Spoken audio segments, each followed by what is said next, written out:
संजय नगर गांव में हरिया नाम का एक लड़का अपनी माँ गंगा देवी और छोटे भाई लालू के साथ रहता था। उसके पिता को गुजरे 10 साल बीत चुके थे और अब वो अपना गुजर बसर चाय की छोटी सी दुकान चलाकर कर रहा था। माँ, मैं काम पर जा रहा हूँ। कुछ पैसे देता जा ताकि दोपहर का खाना बना सकूं।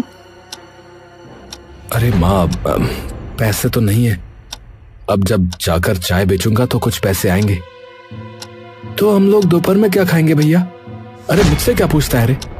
तू भी तो 18 साल का हो गया है। कुछ काम धाम कर तो पैसे लेकर आ घर में, तो घर का चूल्हा जले। अरे चिल्ला क्यों रे भैया? हाँ बेटा, अब वो भी काम करेगा तो गुस्सा ना कर। हाँ, इसे समझाओ ना माँ, वरना बहुत मुश्किल हो जाएगी। सिर्फ बैठे बैठे खाने मात्र से जिंदगी नहीं चलती। ये बोलकर हरिया गुस्से में घर से निकला और अपनी चाय की टपरी पर पहुंचा। हे भगवान, आज अपनी कृपा से मेरी सही कमाई करवा देना, वरना मेरे घर में चूल्हा नहीं जलेगा। हरिया अपनी दुकान सजाकर तभी ढंग से बैठ भी नहीं पाया था कि वहां जमींदार अपने आदमियों के साथ आ पहुंचा। अरे आइए आइए जमींदार साहब, बैठिए। मैं आपको ना कड़क चाय पिलाता हूँ। बताइए, अदरक वाली या इलायची वाली? अरे ओए, तेरी कड़क चाय पीने नहीं आया हूँ मैं, अपने पैसे लेने आया हूँ जो तू उधार लिए बैठा है महीनों से। जी जमींदार साहब, मैं दे दूंगा आपके पैसे। आजकल बहुत दिक्कत चल रही है, काम अच्छा होता नहीं है और महंगाई बढ़ती चली जा रही है। देखिए ना, आपको पता ही है सब कुछ। अरे सुन रहे लड़के, मुझे कोई मतलब नहीं, समझा? क्योंकि मैं तुझे 2 बार मोहलत पहले ही दे चुका हूं। अब तो चुपचाप ये बता कि तू अपनी ये टपरी खाली करेगा या अपने आदमियों से पिटवाऊं तुझे, हैं? हरिया घबरा गया। उसने फौरन जमींदार के पैर पकड़े और कहा, नहीं नहीं मालिक, ऐसा मत करिए। मैं आपके पैसे चुका दूंगा। पैसे चुका दूंगा? अरे तुम लोग मेरा मुंह क्या देख रहे हो रे? ए कालिया, इसकी दुकान से सारा सामान निकाल कर बाहर फेंक और उसे भी मेरे पैरों से हटा। कुछ आदमियों ने उसकी दुकान का सामान निकाल फेंका और उसे उठाकर एक साइड में फेंक दिया। वो बेचारा रोता हुआ घर पहुंचा। उसके चेहरे पर निराशा और दर्द साफ झलक रहा था। माँ और भाई उसकी हालत देखकर घबरा उठे। अरे बेटा, ये क्या हाल बना रखा है? चेहरा क्यों उतरा हुआ है? भैया क्या हुआ बताओ ना। माँ, आज हमारी टपरी भी चली गई। जमींदार ने अपने आदमियों से सब उजड़वा दिया माँ। अब हमारे पास ना दुकान रही, नहीं कोई सहारा माँ। ये सुनते ही गंगा देवी और लालू के पैरों तले जमीन खिसक गई। घर में सन्नाटा छा गया। हे भगवान, अब हम क्या करेंगे? भैया, तो अब हम 2 वक्त की रोटी भी नहीं जुटा पाएंगे। और क्या? अरे और क्या, मुझे तो बस यही आता था, चाय बनाना और बेचना। अब और कौन सा काम करूं बता? कुछ देर तक घर में सिर्फ सिसकियां गूंजती रहीं। फिर माँ ने गहरी सांस भरकर कहा, बेटा, याद है तुम्हारे पिता जब गए थे तब उन्होंने वो खेत छोड़ा था। भले ही वो सालों से बंजर पड़ा है, मगर अब तुम्हें उस पर मेहनत करनी होगी। माँ, वो खेत? अरे उस सूखी जमीन पर भला क्या उगेगा? वहां तो घास तक नहीं होती। कोशिश करने वाले की कभी हार नहीं होती बेटा। आज नहीं तो कल जमीन रंग लाएगी। अगर हाथ पर हाथ धरे बैठे रहे तो भूख से मरेंगे। हाँ भैया, माँ सही कह रही है। चलो खेत पर मेहनत करते हैं। अरे भाई, मगर उसमें लगाने के लिए बीज और खाद चाहिए। पैसे कहाँ से लाएंगे इन सब के लिए? खाना तक तो है नहीं घर में। गंगा देवी ने आंचल में हाथ डालकर अपना मंगल सूत्र निकाला और बोली, ये ले लो, इसे गिरवी रख दो। जो पैसे मिलेंगे उससे खेती शुरू कर देना। अरे नहीं माँ, ये कैसे हो सकता है? ये तो पिताजी की आखिरी निशानी है। बेटा, अगर तुम्हारे पिता जिंदा होते तो वो भी यही करते। सुनो, मैं बेचने की नहीं कह रही, बस गिरवी रख दो, जब तरक्की होगी तो वापस छुड़ा लेंगे। बहुत मान मनोहार और आंसुओं के बीच दोनों बेटे आखिर मान गए। अगले ही दिन उन्होंने मंगलसूत्र गिरवी रखकर पैसे जुटाए। चलो लालू, अब कामयाबी या नाकामी सबकी सब हमारी मेहनत पर निर्भर है। हाँ भैया, अब पीछे हटना नहीं है। दोनों भाइयों ने ठान लिया कि वो खेत पर तरबूज की खेती करेंगे। दिन हो या रात, काफी तपती धूप हो या झमाझम बारिश हो, दोनों ने जी जान लगाकर खेत को संवार दिया।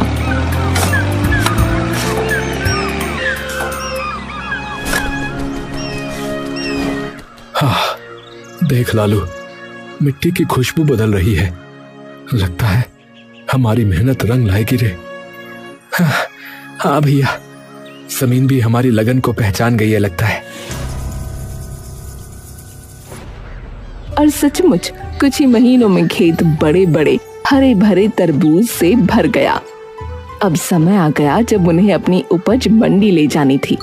दोनों भाई बैलगाड़ी में तरबूज भरकर मंडी पहुंचे।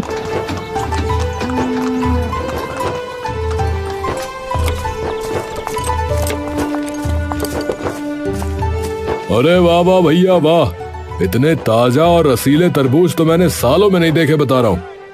हाँ हाँ भाई, हमें सब चाहिए भाई।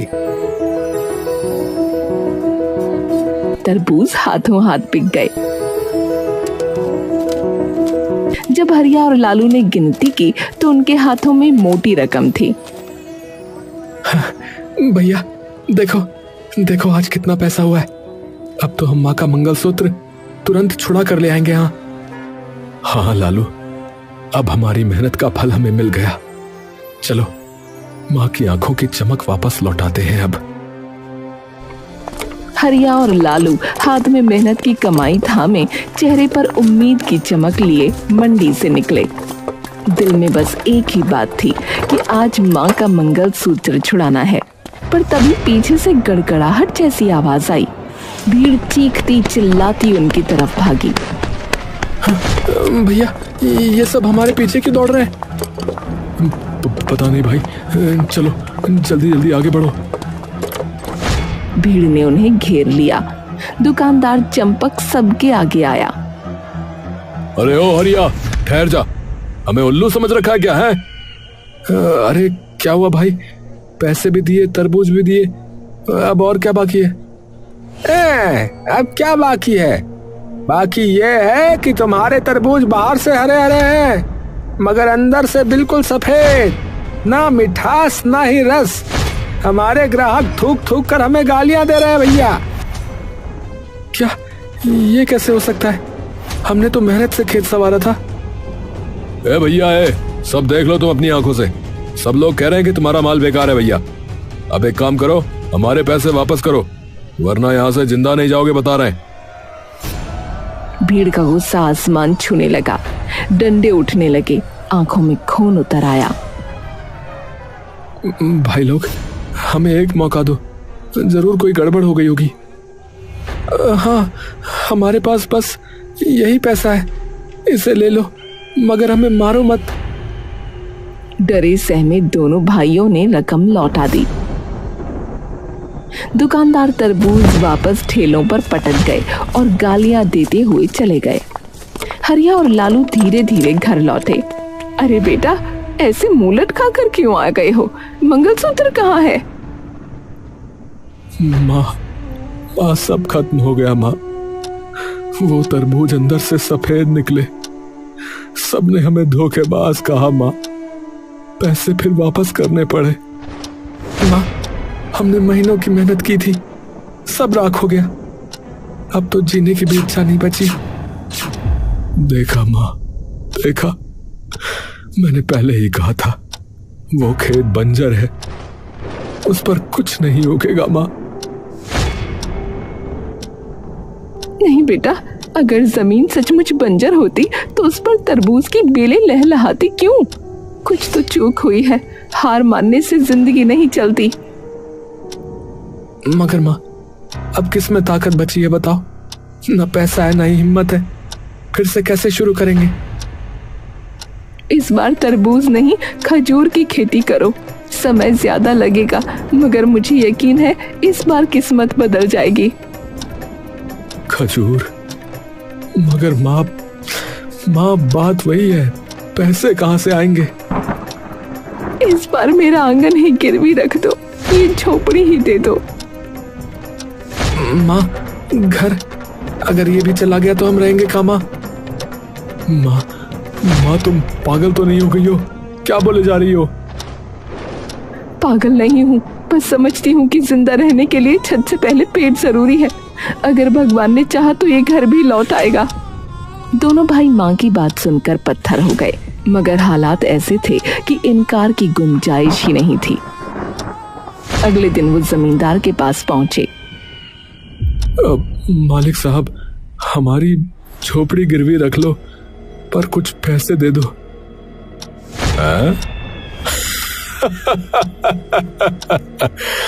तुम्हारी झोपड़ी? अरे वो माचिस की डिब्बी जैसी जगह मेरे किस काम की भाई?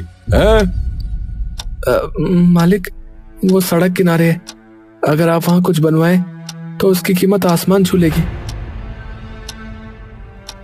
जमींदार की आंखों में लालच चमक उठा। उसने सोचा, सही कह रहे हैं, सड़क किनारे की जमीन सोने से कम नहीं होती। ठीक है, झोपड़ी मेरे पास रखो और लो, ले जाओ पैसे। मगर याद रहे, अगर पैसे समय पर ना चुकाए तो समझो झोपड़ी हमेशा के लिए मेरी। क्या समझे? बेबस हरिया और लालू ने शर्त मान ली और पैसे लेकर लौटे। इस बार दोनों ने खजूर की खेती शुरू की। समय बीता, साल बदला और मेहनत रंग लाई। खेत में खजूर के पेड़ लहलहा उठे, उनकी डालियां फलों से झुक गईं। देखो लालू, बगीचा कितना प्यारा लग रहा है, देखो। हाँ भैया, अब मंडी में सबको मुंह तोड़ जवाब देंगे। दोनों भाइयों ने खजूर के टोकरे तैयार किए और मंडी पहुंच गए। अरे लो जी लो भैया, ताजे खजूर, जरा देखो तो, इस बार हमारी मेहनत का फल चखो। अरे हाँ, बहुत देख लिया तुम्हारा माल है। अब की बार बिना देखे ही कहता हूँ कि ये सब बेकार है, नहीं चाहिए भैया, आगे बढ़ो। हाँ, हम नहीं करे देंगे, तुम दोनों धोखेबाज हो भैया, जाओ यहाँ से। अरे भाई, कम से कम देख तो लो, एक बार चख तो लो, फिर कह देना खराब है। ए भाई, कहाँ ना यार, हमें नहीं चाहिए, चलो भागो यहाँ से, वरना अच्छा नहीं होगा, बता रहे हैं।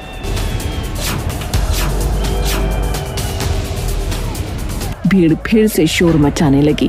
दुकानदारों ने बिना देखे ही खजूर ठुकरा दिए। अपमान से झुके सर और टूटे दिल लिए हरिया और लालू मंडी से वापस लौटे। भैया, लगता है किस्मत ही हमसे रूठ गई है। हाँ लालू, मेरी तो समझ में ही नहीं आ रहा है कि अब क्या करेंगे। हरिया और लालू मंडी से अपमानित होकर लौटे। चेहरों पर निराशा की कालिख थी। घर पहुंचकर उन्होंने माँ को सारी आप बीती सुनाई। क्या, बिना देखे ही लौटा दिया? अरे भगवान, ये कैसा अन्याय है मेरे बच्चों पर।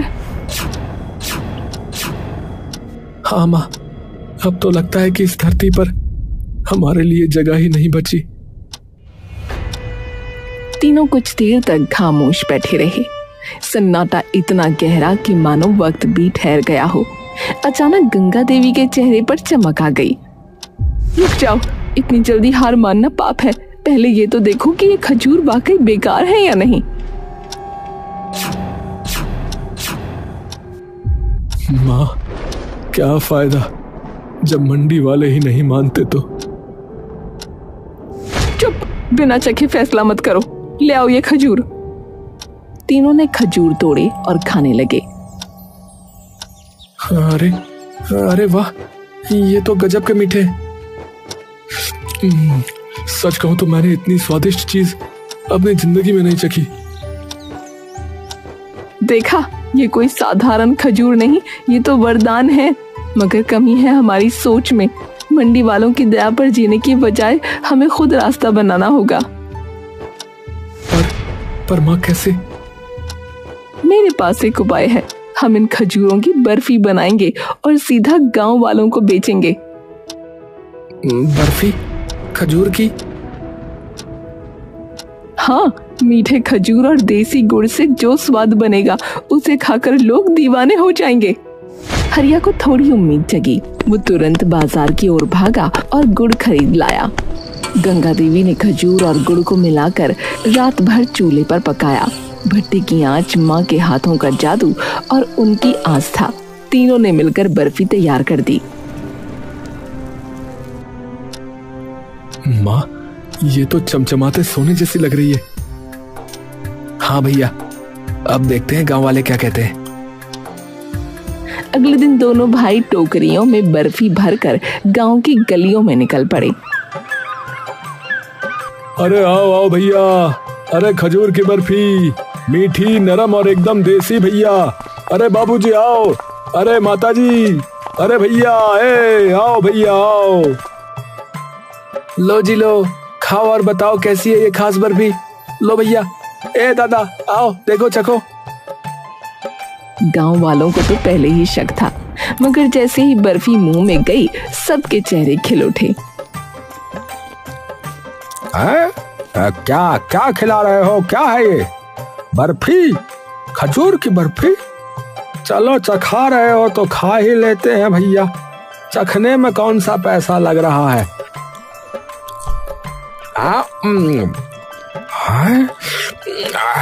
अरे भैया, ये तो गजब है भैया। अरे भैया गजब हो गया, ये गजब है। अरे भाई, और मिठाई तो छोड़ो, ये तो बिल्कुल दवा की तरह ताकत दे रही है। मेरे तो हाथ पैर में दर्द था, लेकिन अब मुझे काफी अच्छा महसूस हो रहा है भैया ये खाकर। एक काम करो भैया, मेरे लिए आधा किलो तोल दो। हाँ, और मेरे लिए 1 किलो भाई। भैया मुझे भी 1 किलो कर देना। मुझे तो बच्चों के लिए भी चाहिए। कुछ ही दिनों में खजूर की बर्फी पूरे गांव की सबसे ज्यादा बिकने वाली मिठाई बन गई। सभी तरफ उन्हीं की चर्चा थी। पैसे बरसने लगे। सबसे पहले हरिया ने माँ का मंगलसूत्र छुड़वाया। मंदिर जाकर उसने माँ के हाथों में उसे डालते हुए कहा, माँ, ये सिर्फ कहना नहीं, ये हमारी इज्जत है। आज फिर से आपके गले की शोभा लौटी है। भगवान करे ये कभी दोबारा न छूटे। अब सिर्फ झोपड़ी छुड़वाने का सपना बाकी था। परिवार की आंखों में नई उम्मीद थी, मगर उनकी तरक्की देखकर जमींदार के दिल में आग लग गई। अरे धत तेरे की, ये गरीब अब अमीर बनेंगे? ऐसा नहीं हो सकता, नहीं हो सकता ऐसा। अगर इनके खजूर ऐसे ही बिकते रहे तो कल को तो ये हमारी बराबरी करने पर आ जाएंगे। तो मालिक करना क्या ये बताओ?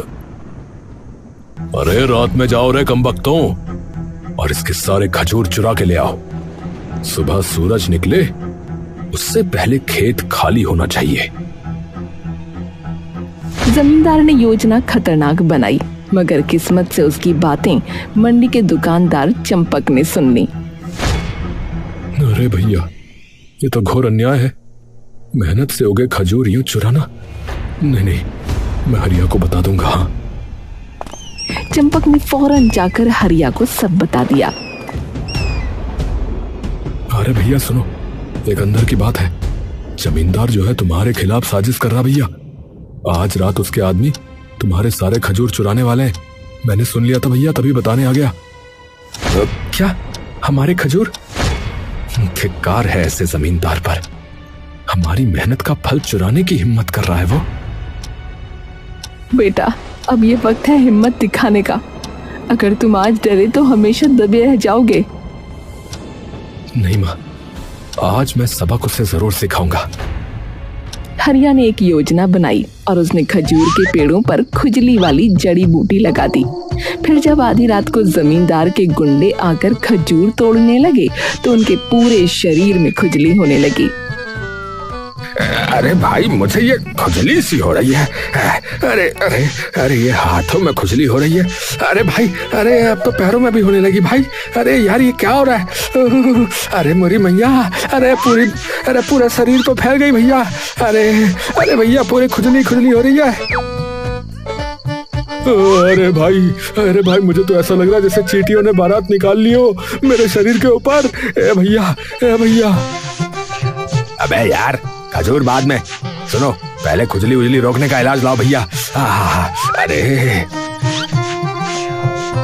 कुछ ही पलों में सब आदमी पेड़ छोड़ कर सड़क पर ऐसे भागे जैसे उनकी कमर में आग लग गई हो। पूरा मंजर देखकर हरिया, लालू और चंपक ठहाकों से लोटपोट हो गए। अरे भाई, मैंने तो बहुत तमाशे देखे, लेकिन इतना शानदार कॉमेडी शो पहली बार देख रहा हूँ भैया। जब सब भाग गए तो हरिया ने चंपक से पूछा, अरे चंपक भाई, एक बात बताओ, आपने हमारी मदद क्यों की? तुमने तो कहा था कि हमारे खजूर बेकार है। अरे अब क्या बताऊं हरिया, जमींदार ने ही हमें भड़काया था भैया। उसने कहा था कि तुम्हारे फल कोई ना खरीदे, ताकि वो फिर तुम्हारा घर हड़प ले। इसलिए तो ये सब उस जमींदार का खेल था। लेकिन अब देखना, मैं अपना घर छुड़वा कर ही दम लूंगा। हाँ। अगले दिन अचानक शहर में एक आदमी आता है और हरिया से कहता है, तुम हरिया हो ना, जो खजूर की बर्फी बेचते हो? जी, आप कौन? देखो भैया, शहर में मेरी कई सारी मिठाई की दुकानें हैं, लेकिन जब से कुछ लोग यहाँ से खजूर की बर्फी खाकर गए हैं तो वो उसी की बात करते रहते हैं, और मेरी दुकानों पर भी उसकी मांग बहुत बढ़ गई है। इसलिए मैं चाहता हूँ कि तुम हमारे लिए खजूर की बर्फी बनाओ भैया। हम तुम्हें अच्छा दाम दे देंगे भाई। अरे ये तो बहुत खुशी की बात है। तो आपको कितनी बर्फी चाहिए होगी? पहली बार में 10 से 20 किलो भी दे दोगे तो चलेगा, लेकिन मुझे ज्यादा चाहिए होगी भैया, क्योंकि मेरी 5 दुकानें हैं। ठीक है भाई साहब, आपको मिल जाएगी। अच्छा ठीक है, फिर ये लो पैसे एडवांस। वो आदमी एडवांस पैसे देकर चला गया। बेटा, इतना बड़ा ऑर्डर, आज मुझे लग रहा है कि मेरी तपस्या सफल हुई। सच में माँ, विश्वास नहीं हो रहा है। कुछ ही महीनों में हरिया और लालू बहुत अमीर हो गए और वो अपना घर छुड़वा लेते हैं।